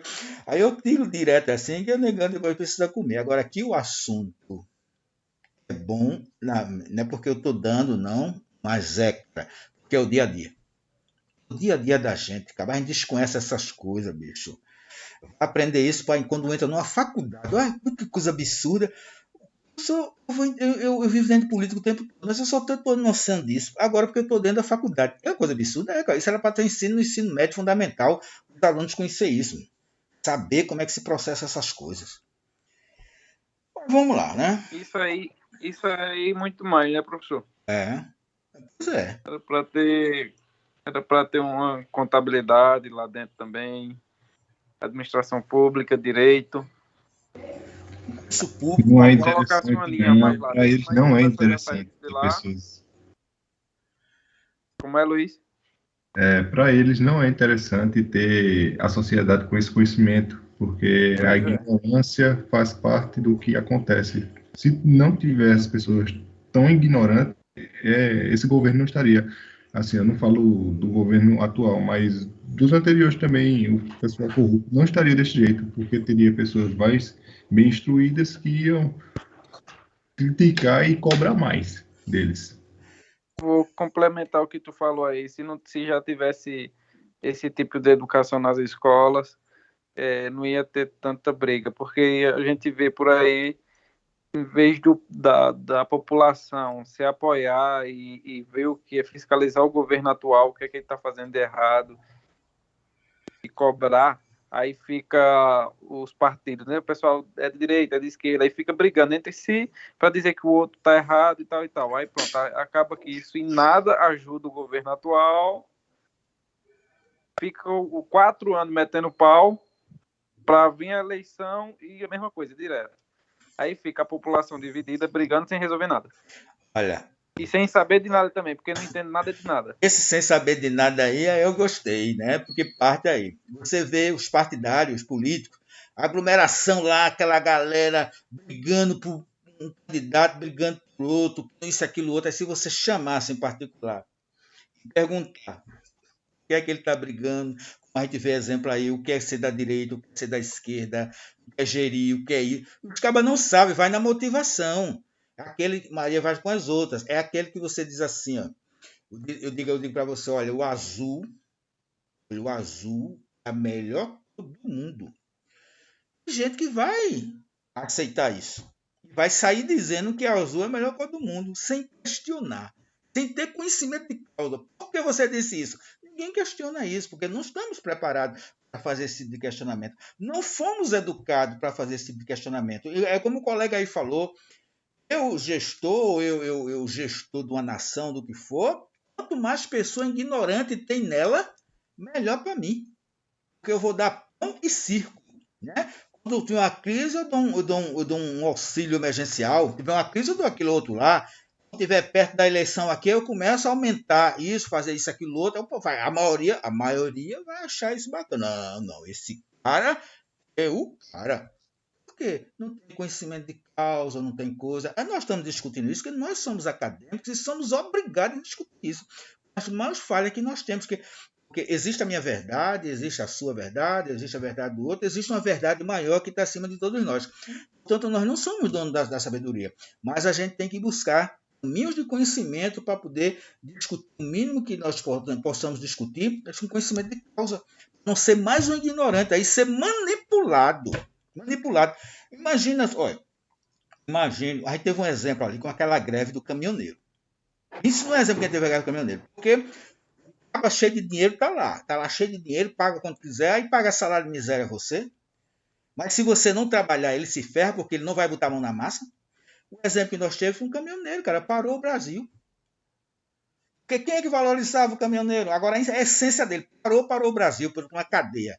Então, gente, o conhecimento, o próprio mestre dizia assim, com essa verdade que ela te libertará. O simples negócio verdadeiro. Conhece a verdade que ela te libertará. Com esse aqui, essa coisa acadêmica que a gente está discutindo aqui, que começa a melhorar, começa a ter outra visão. Aí vê aqueles bestas brigar por um político que não sabe nem o que está dizendo. E por aí vai. Colegas, Fica só. Acha que quer ajudar, mas não está ajudando em nada, porque se quisesse ajudar de verdade, ia se juntar todo mundo e ajudar o governo atual, né? Verdade. Aí um critica de um lado, outro quer apoiar do outro, é aquela briga toda, cara. Aquela briga toda. Mas vai mudar tudo isso, cara. Vou dar início a esse tópico aqui agora, né? Praticamente a gente não vai terminar, vou dar só uma ideia. E na outra aula a gente continua, que eu adoro uma aula assim, cara. Adoro a aula que a pessoa conversa, tudo. Quem não gosta da área pode estar também irritado com essa aula, conversa mole, aquela coisa, deixou lá conectado e saiu. É possível isso aí. Agora que a gente sabe que é importante como cidadão entender essas coisas, cidadão mesmo. A gente vai começar agora um dos tópicos, ainda dentro daqueles tópicos preliminar da Lei de Responsabilidade Fiscal, sobre a questão da receita.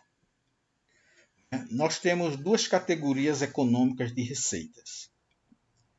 Existe uma receita chamada receita corrente e existe uma outra chamada receita de capital. Vamos fazer a diferença, a distinção das duas, né? Se der para as duas, a gente faz, senão a gente só faz de uma aí, para a gente entender essas questões dos recursos públicos. Primeiro, o que vem ser uma receita corrente?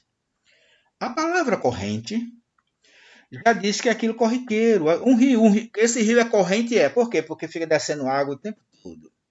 Receita corrente.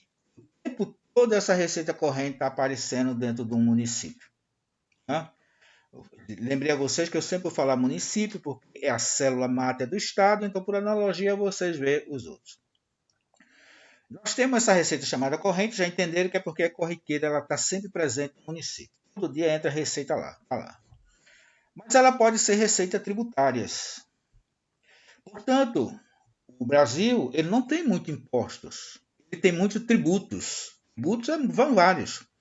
Ele tem os impostos, né? Então, os impostos, a gente vê, quais são as receitas tributárias? É toda aquela proveniente de tributos. O que são tributos?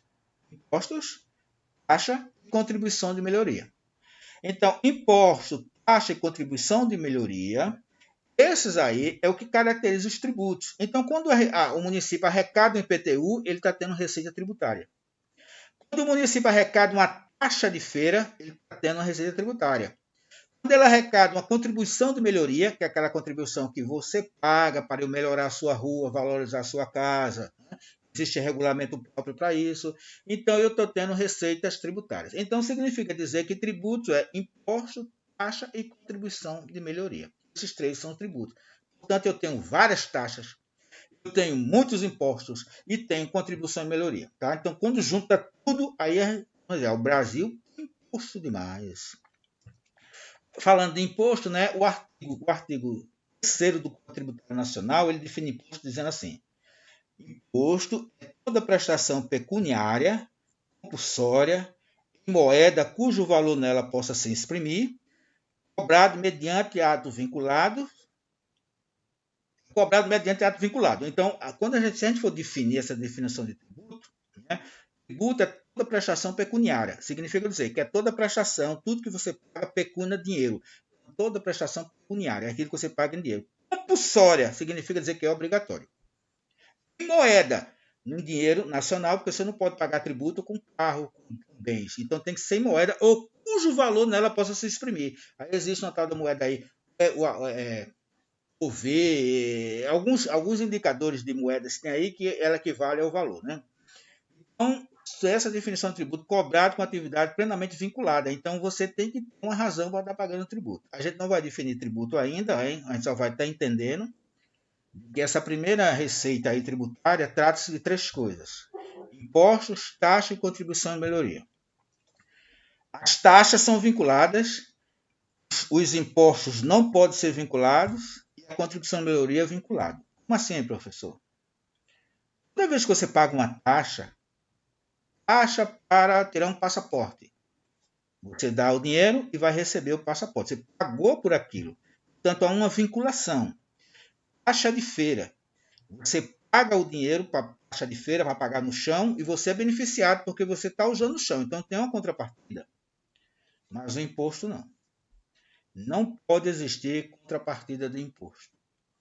Se você disser que vai cobrar imposto, o IPTU para eu calçar a rua tal, identificar a rua, vincular essa cobrança de imposto a determinado gasto, é inconstitucional. Por quê? Porque o imposto não é vinculado. Você arrecada o imposto e gasta onde acha que tem a necessidade. Significa dizer, tem gente que paga imposto a vida toda e nunca é beneficiado. Fala aí, Jackson. Um exemplo é o IPVA, né? Tem muita gente que acha que ele é vinculado a buraco, rua, melhorar asfalto. De vias públicas. Inconstitucional. Aí é onde o pessoal se engana. O gestor é que deveria ter essa consciência de realmente usar ali. Mas não tem vinculação. Ele vai gastar onde quiser. Né? E às vezes ele acerta onde está gastando, aí vem o médico administrativo, pensa no prefeito bom e tal. Aí quando você vê assim, digamos, a prefeita aqui em nosso Caruaru, né, ela fez muito benefício no centro. Melhorou rua, fez praça, pintou miséria. E entrou para a periferia. Mas tem muitos locais de que ela não atendeu ainda. Se vai atender na gestão dela, a gente não sabe. Se viu que não vai fazer. Mas ela deu prioridade. Mas aqueles que estão lá na periferia, que não foram beneficiados, eles também pagam imposto. Mas eu não posso vincular eles. Então, só para que vocês entendam de que o imposto não é vinculado. Tá? E a contribuição e melhoria. É isso, professor. Eu resolvi calçar uma rua, melhorar a praça, tem umas árvores, tem uns bancos, fiz uma pista de cuca, então valorizou aquela área. Se valorizou aquela área, por conseguinte, a sua casa que está ali naquele bairro melhorou também. Vai melhorar o astral da sua casa valorizou, sua casa valia, hipoteticamente, vale 50 mil, depois da melhora passou a ser 70. Então, você paga por isso? Paga. Você paga. Existe um rateio, existe uma regra para isso, né? Vai ratear um valor proporcional à valorização da sua casa. Então, esses 3, impostos, taxa e condição de melhoria, é quem vai caracterizar as receitas tributárias. Existe receita de contribuição. A contribuição que você faz para o INSS. Qualquer tipo de contribuição que você faz para o governo, como contribuição, caracteriza as receitas de contribuição que arrecada. E a patrimoniais. A gente vai trabalhar isso direitinho, tá? Eu estou dando uma pincelada assim, que a gente vai terminar a aula daqui a pouco, eu estou dando uma pincelada lá. Vocês podem até pesquisar isso aí antes na internet, se quiserem. E vem as patrimoniais. A patrimoniais é quando eu ganho dinheiro com um bem público. Digamos, existe um imóvel público, existe um galpão público lá. Eu alugo esse galpão para terceiros. Esse dinheiro que eu estou arrecadando, em prol de um bem público, porque eu aluguei, eu chamo isso de receitas patrimoniais. O órgão público investe dinheiro. Dinheiro é um bem público.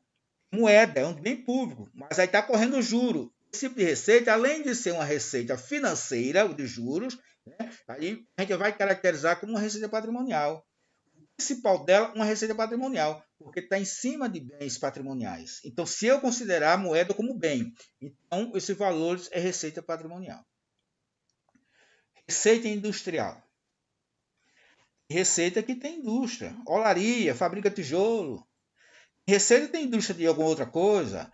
Então, isso aí são receitas industriais. Nos municípios, a maioria deles, as receitas industriais são consideradas na receita do matadouro. Tirou boi, matou o boi, tirou osso, tirou carne, tirou tudo, então fez uma transformação. E essa transformação é caracterizada aqui como receita industrial. Diz aí, bacana, que levantou a mão. O senhor falou sobre prédios, por exemplo, prédios de prefeituras. Certo. Eu não sei se foge um pouquinho do assunto que você está falando aí, mas o que é que acontece quando um prédio de um município está abandonado? Certo. Porque se ele for abandonado por algum motivo, eu acho que ali está, não sei, é prejuízo, né? Existe uma coisa, o órgão público, ele para ser alienado, vendido, ele tem que ser desafetado. O que é isso, desafetar? Nenhum órgão público pode ser dado em penhora, como garantia de dívida, e pode vender. Tá? A primeira regra é essa aí. Se quiser vender, ele tem que mandar uma lei, um projeto de lei para a Câmara, pedindo autorização para se desfazer daquele bem público. Aí a Câmara vai aprovar e diz: considero desafetado, ou seja, considero sem utilidade para o município, aí é que ele pode vender. Aí vai para leilão, aí vende para particular, qualquer coisa ele vende. Só pode vender por isso. Quando enquanto essa atitude não é tomada, fica lá se acabando, caindo nas paredes, daqui a pouco vai virar terreno ali abandonado, porque não houve a providência de reforma, nem foi vendido. Porque não pode vender o bel prazer. Ele, para vender, ele tem que ter uma lei que desafeta. Desafetar quer dizer assim, muda de categoria, deixa de ser órgão público, bens público para ser um bem privado. Agora tem que ser por lei. A outra possibilidade é troca com particular, desde que a sociedade seja beneficiada. Eu vou te dar esse bem aqui, mas tu vai construir o que aqui? Tu vai construir um hospital não, que aí pode ser particular, vai construir uma quadra, vai construir alguma coisa, vai ter um benefício para a sociedade. Aí há essa possibilidade de multa, mas não se pode desfazer de bem público assim ao bel prazer não, porque o bem é público, não é da prefeitura. Está industrial, aí depois vem a agropecuária, né? Tem município que cria gado, tem município que cria bode, né? Sertânia mesmo, tem um município que tem uma grande criação de bode para vender lá. Essas receitas são chamadas receitas agropecuárias. Nós temos as receitas de serviços, que são as receitas prestadas nos próprios hospitais, né?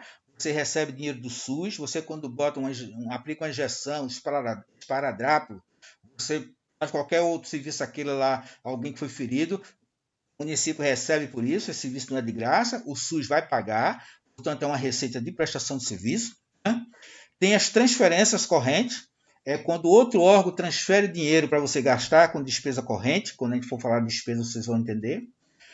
Outro órgão mandou através de transferência, para eu gastar com um pagamento de alguma coisa lá que o órgão mandou, né? Outro tipo de receita corrente que vai aparecer, no caso de uma multa, no caso de um juro de alguma outra coisa, qualquer outra receita que não esteja dentro dessa relação aí. Então, por enquanto, a gente vê o seguinte, nós vamos começar a estudar, a partir da próxima aula nossa, as receitas públicas, saber o que é receita pública. Primeiro, a gente está vendo as receitas correntes. Dentro dessa receita corrente aí, nós temos receitas originárias e temos receita derivada. Deixa eu fazer a distinção dessas duas logo. As receitas originárias, vamos para as derivadas. As receitas derivadas que tem aqui, ó, tributos, imposto, é derivado ou originado? É derivado. Por que é derivado, professor? Porque é obrigatório. Está na Constituição. Se você não paga o IPVA do seu carro, você está ferrado. E a contribuição, professor? Existe contribuição que é obrigatória. Portanto, são derivadas. Contribuição para o INSS que você faz, isso é obrigatório. Então, são receitas derivadas. Porém, existe receita originária. Quais são elas? Aquelas que eu só uso se eu quiser. Digamos, a taxa. A taxa, se eu não quiser usufruir de algum terreno, ou de algum local, numa feira, alguma coisa, eu não vou pagar taxa, porque eu não quero. Eu prefiro ir para aquele lado de lá, fazer isso. O município tem uma empresa de ônibus municipal, mas tem concorrência lá de lado. Mas eu não quero ir na da prefeitura. A prefeitura lá, uns bancos duros, um mau cheiro, ninguém limpa. Eu vou aqui, estufadinho, ar-condicionado. É uma opção sua. Portanto, aí são receita originária. A receita originária não é obrigado você usufruir, você pagar ela, tá? Porque o município está concorrendo como qualquer outro. Eu dei o exemplo aqui da SEACA. E a SEACA, onde vende gênero alimentício, você vai comprar na SEACA se quiser. Se não quiser, você vai para o Bonanza, você vai para a feira pública, você vai para qualquer canto. Portanto, esse tipo de receita são receita originária. Tá? A derivada é obrigado. Dedo império. Se você não fizer, eu lhe ferro. E por aí vai. Então, nós temos esses dois tipos de receita que a gente vai distinguir entre elas, porque quando for fazer um plano de contas na administração pública, a gente tem que saber esses tipos de receita, né? Porque muitas delas se vinculam a algum determinado gasto. E por aí vai, cara. Por aí vai. Esse tipo de receita, todas essas receitas aí, observe que são receitas que o município não dá nada em troca, a não ser as taxas, né? As taxas, a prestação do serviço, mas, digamos, uma receita tributária eu não dou nada em troca a você. Você não vê construir um serviço, nem ser obrigado a construir um serviço, nem sou obrigado a fazer um bem. Uma receita corrente. Mas existe receita, ela entra e você é obrigado a criar um bem. A gente vai ver depois que é chamada de receita de capital. Tá? Eu só posso usar a receita com imóvel, alguma coisa que venha. Existem algumas exceções na lei, algumas coisas que venham trazer algum bem material para o município. Dizendo assim, ao grosso modo, para vocês entenderem uma distinção. Enquanto as receitas correntes, eu gasto com manutenção, eu gasto com o que já existe. Receita corrente para pagar funcionário, porque ele já existe. Receita corrente para fazer manutenção, limpeza, porque já existe, eu estou fazendo manutenção, tá? Agora, existe receita que entra que é para fazer algo novo, para construir ponte, construir hospital, construir tudo. Esse tipo de receita é uma receita de capital. Bom, colegas, e depois a gente continua por aqui, deduzir, já está cansado, entender aqui as deduções, Lei Candir, né? Você já ouviu falar em Lei Candir, mas já ouviu falar Lei Candir, aí o cara diz, a Lei Complementar 87, 96, mas que é a Lei Candir, professor? Aí tem assim, os fundos previstos pelo artigo 60 da lei, aí vocês vão entender aqui que isso aqui trata-se do Fundeb, a Lei Candir é a participação do ICMS. O Estado pode dar dispensa benefício de ICMS a determinado credor lá, o ICMS, reduz o FMS, essas coisas todas, do Estado, porque ICMS é do Estado. E o município tem a ver o que com isso? O município diz, você deu desconto porque quis, eu quero meus 25% que eu tenho direito de tudo. Aí tem uma lei que permite isso, que a gente vai estudar mais ou menos aí, que é justamente a Lei Candir, dos impostos, e a gente depois entra nessa parte da receita, tá bom, gente? Tô cansado, nego velho, 73 anos aqui, menino jovem. Então, gente, eu vou dar uma parada por hoje, mas estou aberto para algum questionamento, alguma coisa que vocês queiram fazer. Terminando aqui a aula, e está sendo gravada, né? Sendo gravada, daqui a pouco eu disponibilizo para vocês no grupo, mas de imediato eu já vou botar o material, tá bom? Algum questionamento, alguma coisa antes que a gente termine? Não, professor, é triste estar terminando cedo, mas podia puxar até meia-noite. Tô nego velho, moleque. Moleque, eu sou nego velho, meu nego. Não aguento mais não. Aguenta, nego aguenta sim. Oh, Mas obrigado pela aula, professor. Realmente é muito interessante fazer essa gestão. Obrigado, professor. eu agradeço a vocês por ter ficado até agora, né? O assunto é muito interessante para mim, né? Para vocês também, mas a gente precisa só despertar para a importância desse assunto. E vamos trabalhando ali, vamos, dentro do possível, aprender muita coisa juntos. E obrigado mesmo a todos por ter participado, viu? Valeu, negão. A aula foi boa. Oh, Boa semana a todos.